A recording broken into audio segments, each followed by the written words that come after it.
Hey everybody, how's it going? So, yeah, working on content for Patreon here, and I thought this may be interesting. At least I had a couple of people ask me in the past about my digital process and how I set up my files or how I set up and work. I thought it'd be kind of an interesting way to show you guys what's going on. So first, what I'm going to do is just run through a time lapse of, I'm going to go lo-fi here, just to make it a little bit easier, but a time lapse of what I work on. Or I close it out.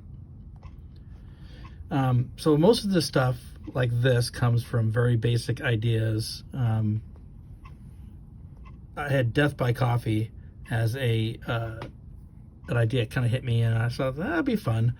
I'm into tentacles lately with my Kid Cthulhu and other stuff I'm working on.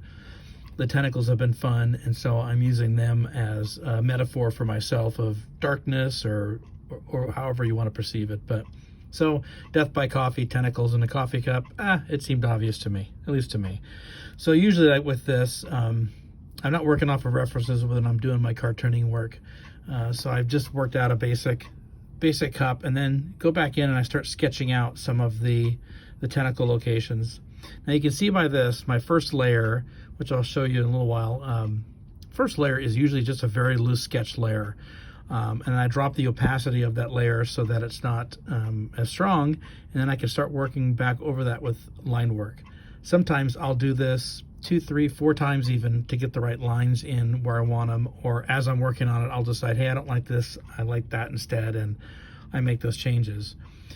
So you can see by this too, I started, I'm drawing in the tentacles. I don't know what point, about halfway through this, I decided maybe I had too many tentacles. And I realized the little suction cuppy things, I had a lot of work ahead of me. We were watching Stranger Things though, so I just kept at it, kept going. But you can see me going back in. Now, when I'm doing a detail work like this with these, the suction cups, I put this on layer on top of the layer where I have the tentacles so that I can go in, make all sorts of adjustments without having to worry about ruining this line work. And then when I decide, all right, that is where I want to get it, I will go back in and will erase the tentacle layer below that.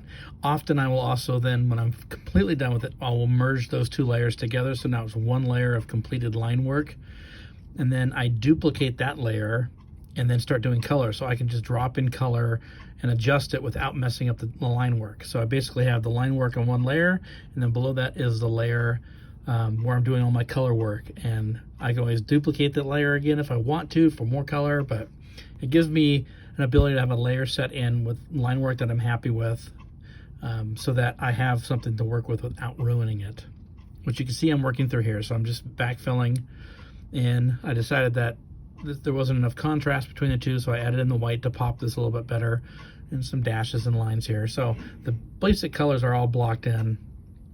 Here I was playing with a couple of combinations of colors to decide what I wanted, but came up with what I thought I was pretty happy with. And then I'm going back in, and again, I'm dreading the fact that I put so many suction cups on here, and I'm filling these in. So usually with a color layer like this too, I will have this color layer as another layer underneath this color layer, where this color is, so that I can draw this in and just kind of, I'm not dropping it, I'm actually drawing all these pieces in, and filling it in without ruining this color, or without ruining the line work either, which is pretty handy. And then again, I can merge those later, or just leave them as separate layers if I want to later on. With Procreate, I found out really layers, it's like Photoshop. Layers is your superpower, is what's going to get everything done in this program, and allows you to do a lot of different things and work with it without having worrying about ruining the final your final thing. And you can delete layers, or not delete, but hide layers, and then put new layers in and play with it. So here's a pretty well finished composition, what I liked.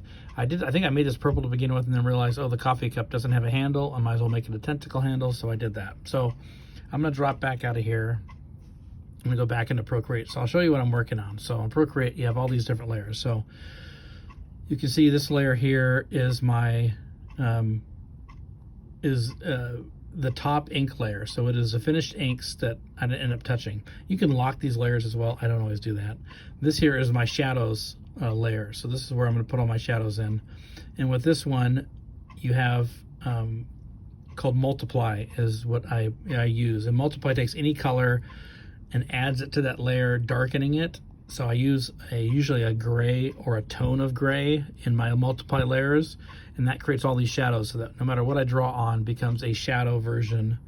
Sorry, tool came into my head. I'm gonna ramble. Anyways, next layer down here, and you can say I don't name any of my layers, but the next layer down here is, so this is a combination of the highlights I had here and then suction cups. Now, if you notice, there's some of these that aren't disappearing, which means I put them on the wrong layer.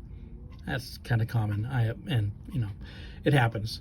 But this allows me to at least pull this layer in and out. And then here is my coffee layer. So again, I didn't do Multiply with this, but I did lower the opacity of it. So I went in, drew in my coffee as a brown, and then just reduce the opacity to give it some see-through look to make it look like and feel like a liquid. And then finally, this is the pure color layer. It's all messed around this. So that is just a quick run through of my process here. If you have any questions or anything comes up here and you want to know more or see more about my process or see how I lay out some of the other digital work I do, some of them get pretty complicated if there's more elements. This was a more simplistic cartoon that I was working on, so I didn't want to make it super complicated, and these I'm usually working pretty fast with anyways. But if you have anything else that you want to see, let me know, and I'm glad to answer questions or show more of my work and more of my process. Talk to you guys later. Have a fantastic day.